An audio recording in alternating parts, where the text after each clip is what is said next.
오늘은 사도행전 두 번째 시간 9장에서 18장까지 읽도록 하겠습니다. 잠시 우리가 지금까지 하고 있는 성경 읽기를 성경과 성전의 관계로 한번 간단하게 요약해 보면요. 성전의 관점으로 성경 전체를 요약해 보면 이렇게 요약할 수 있겠습니다. 첫 번째, 우주적인 성전을 하나님이 창세기 1장부터 3장까지 지으신 것입니다.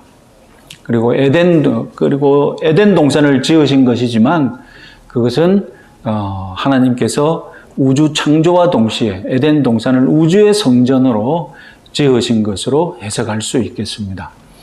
그래서 에덴 동산은 성전의 원형이죠. 성막의 원형이기도 하고, 창세기 4장부터 말라기까지는 지상성전에 관한 이야기가 되겠습니다. 하나님께서 이 타락한 세상 가운데 성막과 성전을 통해 임재하시고 우리 인생들과 동행하시는 이야기죠. 그리고 신약 성경에서 참 성전이신 예수님이 오셨습니다. 그래서 그건 사복음서의 이야기가 되겠죠. 그래서 복음서 어디를 읽어봐도 예수님이 마치 자기가 성전인 것처럼 얘기하시는 장면을 볼 수가 있겠습니다. 그래서 예수님과 동행하며 예수님과 연합하여서 예수님 안에 있는 자들은 이제 성전으로 지어져 가죠. 예수님이라는 큰 성전 안에 자기도 성전이 되어 동참하게 됩니다. 그래서 다시 지상 성전을 짓는 이야기가 시작되는데, 여기서 지상 성전은 솔로몬이 구약에서 지은 지상 성전은 솔로몬 성전, 그리고 이스라엘 백성들이 포로 갔다가 돌아와서 지은 성전이지만 신약 성경에서 말하는 지상 성전은 무엇입니까? 신약 성경에서 말하는 지상 성전은 이제 성도의 몸을 지상 성전으로 얘기하겠죠. 그래서 사도행전은 이 지상 성전이 확대되어지는 과정을 보여주고 있고, 서신서는 다름 아니라 이 지상성전의 정체가 무엇인지, 이 지상성전은 무엇인지 이 서신서에서 가르쳐주고 있다고 하겠습니다. 그게 교회인가요? 예? 지상성전이 교회 공동체? 그렇게 되겠죠. 예. 그리고 다시 우주적인 성전은 계시록 21장, 22장에서 맞춰지게 되겠습니다. 그래서 계시록 21장, 22장을 보면 모두 다 쓰는 용어가 무엇입니까? 에덴 동산의 용어를 그대로 써서 새하늘과 새 땅을 묘사하고 있지 않습니까? 그래서 이렇게 연결이 되고 이렇게 연결이 된다고 하겠습니다. 다시 이제 사도행전에 대해서 말씀드리면요. 우리 지난주에 말씀드렸듯이 1장부터 12장까지는 유대인을 향한 기독교, 그래서 예루살렘 교회, 유대 갈릴리 사마리아에 있는 교회, 팔레스타인과 수리아에서 나아가는 이야기가 진행되겠고요. 12장부터 28장까지는 이방인을 향한 기독교, 바울의 1차, 2차, 그리고 예루살렘 방문과 다시 로마 여행 이렇게 되겠습니다. 지난주에 말씀드렸듯이 사도행전이 누가복음이 1부고 사도행전이 2부라고 말씀드렸지 않습니까? 그래서 누가복음에서 제가 보여드렸던 표를 다시 한번 생각해 보시면, 누가복음의 지리적인 방향은 로마 통치하에 예수님이 탄생하십니다. 그래서 누가복음 1장, 2장 보면 예수님 탄생 이야기가 나오는데 누구의 이야기로 시작합니까? 천하의 아우구스도가 영을 내려, 이런 단어로 시작하지 않습니까? 로마 세계에서 시작합니다. 그리고 예수님이 어디서 태어나십니까? 갈릴리에서 태어나신 이야기. 그리고 태어난 건 베들레헴. 태어난 건 베들레헴. 그래서 사마리아와 유대의 예수 이야기가 나오고요. 다음에 예루살렘의 예수 이야기가 나오고, 마지막으로 부활과 승천으로 누가복음이 끝납니다. 다음에 사도행전은 어떻게 됩니까? 사도행전은 부활과 승천 이야기로 시작하죠. 부활과 승천 이야기로 시작하고, 그리고 초대교회, 예루살렘에서 처음 생겼던 초대교회 이야기로 하죠. 제가 지난 시간에 말씀드렸죠. 초대교회는 뭐하고 구분이 안 된다고 했습니까? 초대교회는 뭐하고 구분이 안 된다고 했습니까? 유대인들하고 구분이 안 됩니다. 초대교회는 어디서 모여서 집회를 했습니까? 예? 성전에서 모였어요. 왜냐하면 특별한 그 각성이 없었거든요. 그러니까 유대인으로서 기독교인 양 살아가는 거예요. 예, 그래서 처음에 예루살렘의 교회를 보여주고 있고요. 다음에 유대와 사마리아의 교회, 그리고 이방 세계의 교회, 그리고 마지막에 딱 28장에 사도 바울이 로마에 이르는 것으로 딱 끝나지 않습니까? 그래서 누가복음과 사도행전이 완전히 거꾸로 이렇게 병행하여서 진행되는 이야기입니다. 이런 것이 문학적이다는 것이죠. 이것이 의도를 안 가지고서 우연히 이런 것이 아니라 누가가 철저하게 문학적인 의도를 가지고 이렇게 기록했다는 것입니다. 자, 이제 이 시간에 우리 좀 연대기를 조금 알아야 되는데, 왜냐하면 사도행전이 역사니까요. 지난 시간에 말씀드렸듯이 19세기의 유명한 영국의 역사가는 사도행전이 거짓이다, 못 믿겠다 싶어가지고 자기가 실제로 그죠? 초대교회의 유적지를 탐방한 결과 사도행전이 너무 똑같으니까 믿는 그런 일까지 있었다고 했지 않습니까? 그러면 정말로 근사한, 실제로 있었던 그 연대기의 근사한 연대를 우리가 추정할 수 있습니다. 자, 가장 명확한 사건은 먼저 우리가 이 연대를 할 때 연대를 세울 기둥을 먼저 선정을 해야 될 거 아닙니까? 연대에 세울 기둥은 무엇입니까? 누구라도 의심할 수 없고 누구라도 동의할 수 있는 그런 기둥, 그것이 처음 나오는데 가장 명확한 사건이 무엇이냐면 사도행전 18장에서 고린도에서 바울이 갈리오 총독 앞에서 재판받는다 하거든요. 그러면 고린도의 갈리오 총독이라는 사람의 연도를 찾으면 될 것 아닙니까? 당연히 있죠. 갈리오 총독은 특별히 이 사람이 잠깐 있었어요. 또 우리 연대 계산하기가 좋게 51년 7월부터 52년 7월까지 딱 만 1년 봉직했네. 예.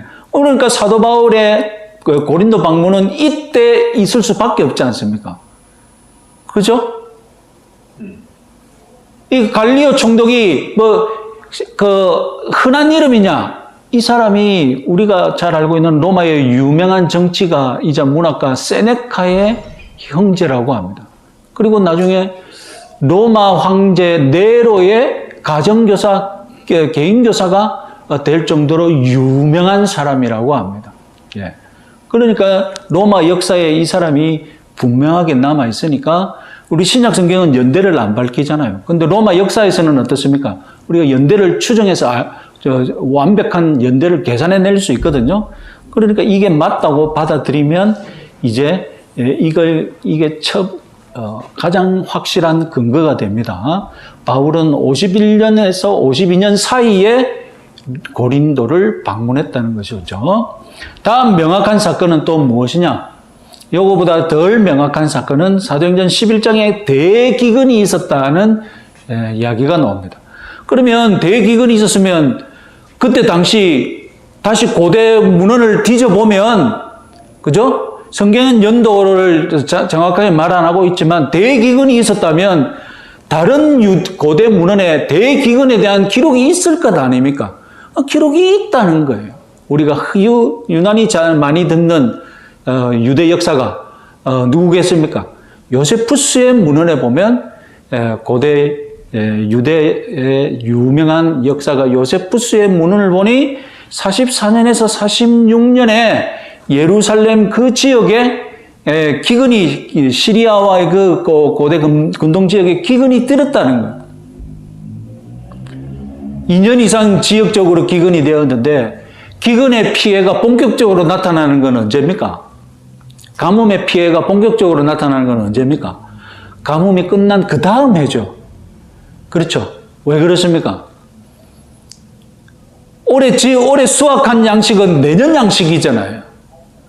그죠? 올해 수확하는 양식은 내년에 먹을 양식이잖아요. 그런데 기근이 들어버리면 내년은 아무것도 먹을 거 없는 거예요. 올해는 저번에 거뒀던 게 건건히 먹고 사는데, 그래서 기근의 피해는 2년이 지속되면 그 2년 다음이 더 비참하고 3년째가 더 가장 비참하거든요.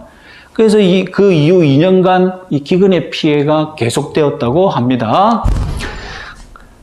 그래서 사도 바울은 1차 전도 여행 시에 온 이 교회를 다니면서 지금 예루살렘 교회가 이 기근의 피해를 겪어서 말도 못할 형편에 있으니 좀 도와달라고 부조를 헌금을 요청하죠. 그래서 그 헌금을 걷어서 예루살렘을 방문하지 않습니까? 자, 이 사건이 44년에서 46년에 있었는데 사도 바울이 여기서 1차 전도 여행뿐만 아니라 이 이전에 기근의 피해가 심하다는 것을 알고 안디옥에서 헌금을 걷어서 예루살렘을 방문합니다. 그 방문하는 연도가 어디냐? 44년에서 46년이 지속됐으니까 47년쯤 방문했을 것이다 라고 생각하는 거죠. 그래서 같이 한번 읽어보겠습니다. 사도행전 9장. 사울이 예루살렘에 가서 제자들과 사귀고자 하나 다 두려워하여 그가 제자됨을 믿지 아니하니 바나바가 데리고 사도들에게 가서 전하니라. 사울이 제자들과 함께 있어 예루살렘에 출입하며, 이것은 갈리아다에서 1장 18절 말씀과 어울리는데요. 같이 한번 읽어보겠습니다. 그 후 3년 만에 내가 게바를 방문하려고 예루살렘에 올라가서 그와 함께 15일을 머무는 동안, 사도 바울이 회심한 이후에 처음으로 예루살렘을 방문한 것이 무엇이냐? 회심한 지 3년 후에 예루살렘을 1차 방문했다는 겁니다. 이것은 회심한 이후에 예루살렘에 가니 제자들이 두려워해서 만나지 않았던 것을 바나바가 억지로 잘 소개해서 이제 교제가 된 사건이, 이것이 예루살렘 1차 방문이고요. 회심한 지. 다음에 11장 이제 대기근과 관련된 겁니다. 같이 한번 읽어보겠습니다. 그때 선지자들이 예루살렘에서 안디옥에 이르니 그 중에 아가보가 성령으로 말하되 천하에 큰 흉년이 들리라 하더니 글라우디오 때에 그렇게 되니라. 제자들이 유대에 사는 형제들에게 부조를 보내기로 하여 바나바와 사울의 손으로 장로들에게 보내니라. 그러니까 이 안디옥에서 이미 한번 부조를 보내고, 그리고 사도 바울은 그때 형편이 너무 안 좋으니까 1차 선교를 떠나서도 어떻게 합니까? 1차 선교를 떠나서도 지중해의 부유한 이 성도들에게 예루살렘 교회가 이렇게 어렵다라고 부조를 도와달라고 그렇게 했다는 말입니다. 자, 이때는 언제냐? 갈라디아서 2장 1절 말씀과 어울립니다. 같이 한번 읽어보겠습니다. 14년 후에 내가 바나바와 함께 디도를 데리고 다시 예루살렘에 올라갔더니, 왜 올라갔다고요? 유대에 사는 형제들에게 부조를 보내기 위해서 2차 방문을 했다는 겁니다. 그 1차와 2차 방문 사이가 몇 년 간격이 있다고요? 14년. 앞서 3년, 회심한 지 3년 후에, 그리고 거기로부터 다시 14년 뒤에 예루살렘을 2번 방문했다는 겁니다. 자, 기근 부조를 전달할 때를 47년경으로 잡습니다. 기근이 46년까지 지속되었기 때문에.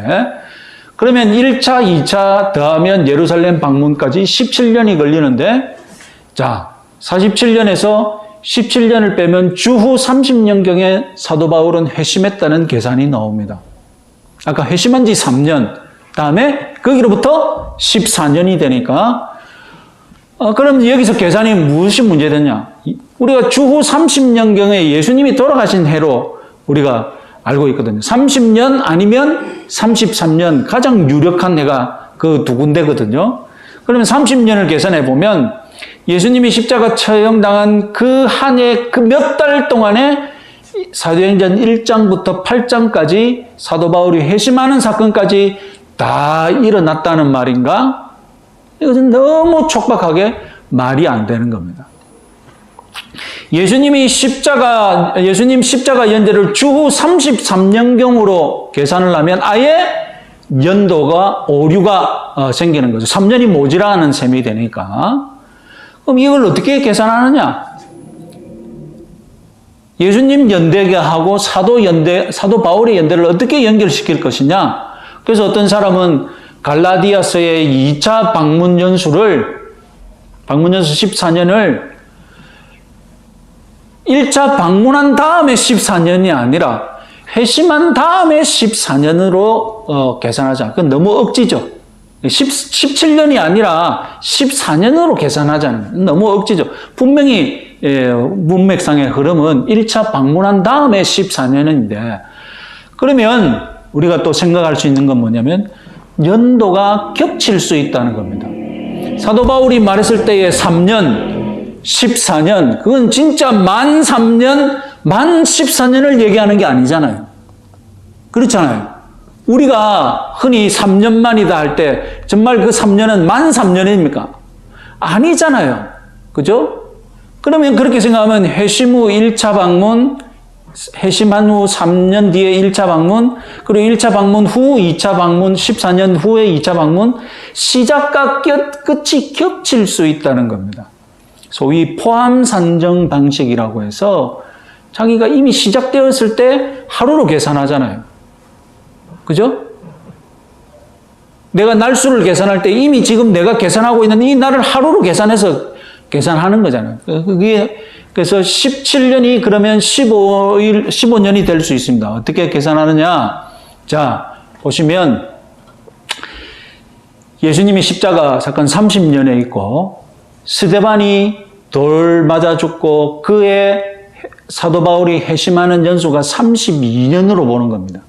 그러면 사도행전 1장과 8장까지 몇 년이 시간이 있는 겁니까? 30년, 31년, 32년, 3년의 시간이 있는 겁니다. 32년 스데반이 죽고 사도 바울이 회심한다. 연도가 겹치는 거예요. 겹쳐서 회심 3년 후 예루살렘을 1차 방문합니다. 그때가 언제입니까? 32년, 33년, 34년, 34년에 예루살렘 1차 방문했습니다. 그리고 14년 후 부조 전달을 하기 위해서 2차로 방문합니다. 다시 34년부터 세는 거예요. 34년부터 14년을 더하면 몇 년입니까? 47년이 딱 나오는 겁니다. 그래서 이 연도를 잘 생각해 보시면 그러면 이제 예수님이 돌아가신 해도 33년보다는 30년설이 가장 어울리죠. 사도 바울과 연결을 생각한다면. 자, 그래서 다시 한번 생각하면 십자가 사건은 몇 년? 30년. 스데반이 죽고 사도 바울이 회심하는 연도는 그 뒤 32년. 그죠?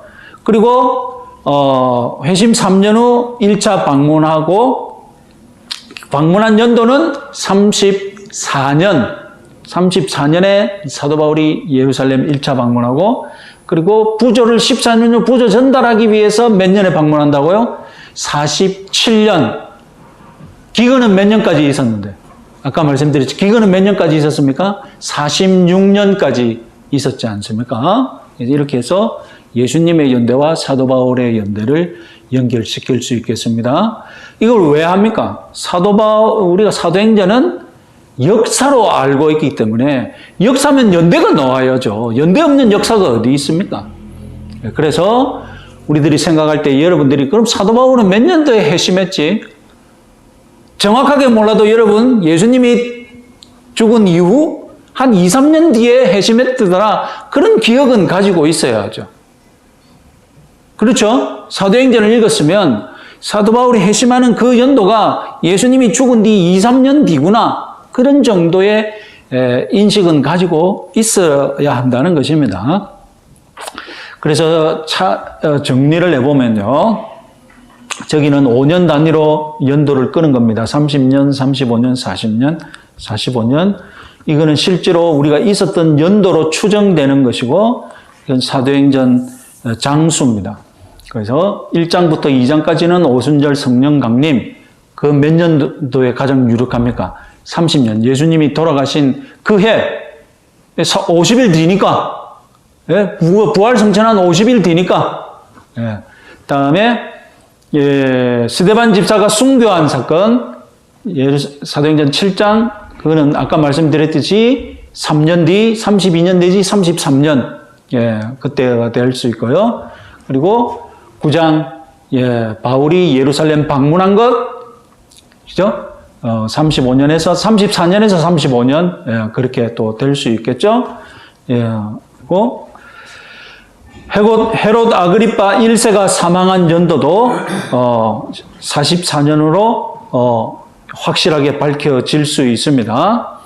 유대 지역의 기근은 아까 말씀드렸듯이 46년에 발생했고요. 그런데 순서가 뒤바뀐 것을 알 수 있습니다. 사도행전의 모든 순서가 정확하게 연대순으로 정확할 것이다. 우리가 그렇게 생각할 수는 없죠. 이렇게 연도가 뒤바뀌어 있는 사건도 있다는 것입니다. 다음에 11장 30절에 바울이 2차 방문을 하고요. 47년 2차 방문한 목적은 무엇입니까? 안디옥에서 2차 방문하는 목적은 무엇입니까?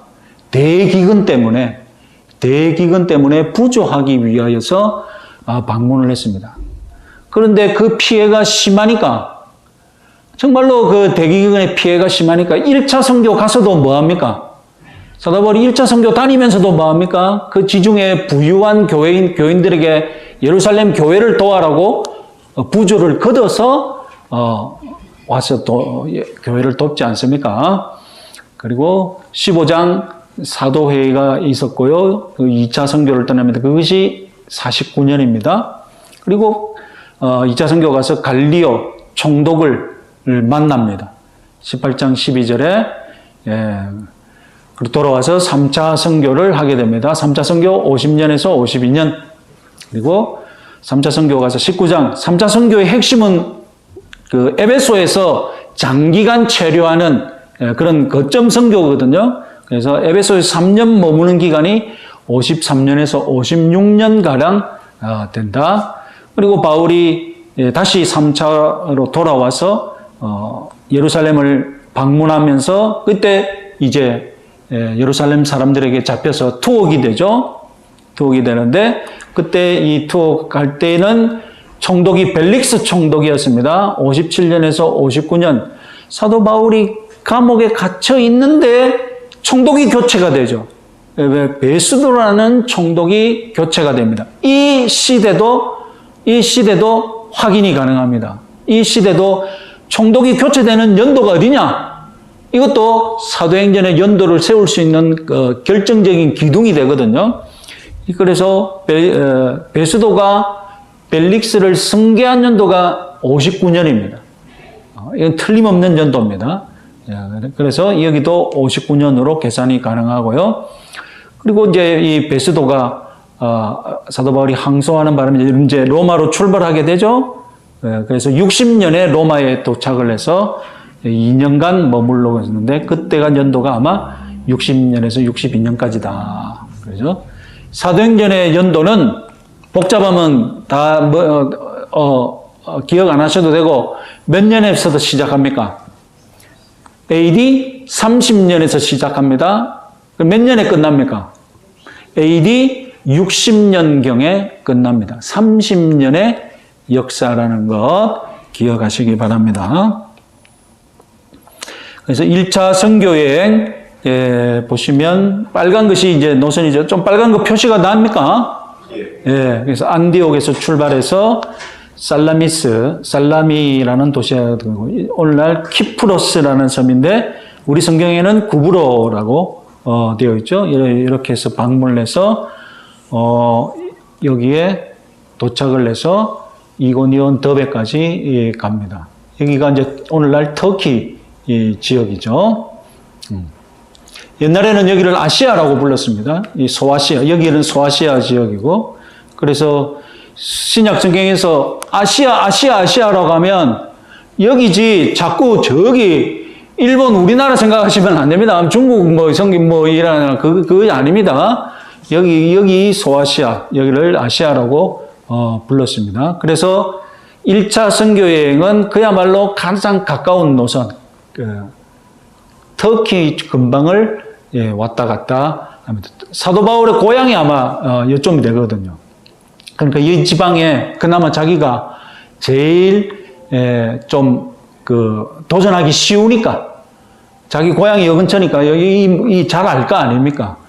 그래서 그 자기 고향 근처 1차 선교 여행을 했고요. 2차 선교 여행은 이제 AD 50년경에 시작하는데 이제 달라지죠. 가이사라에서 출발해서 바로 에베소 가서 아테네, 고린도, 데살로니가, 이제 유럽 대륙을 드디어 들어간 것입니다. 그래서 여기 이렇게 딱 잘라서 이 지역을 아가야라고 부르고 이 위를 뭐라고 부릅니까?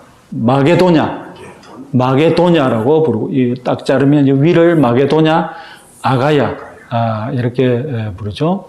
그래서 유럽 대륙을 갔다가 이제 다시 돌아오는 코스가 되겠습니다. 자, 사도행전 오늘 9장부터 18장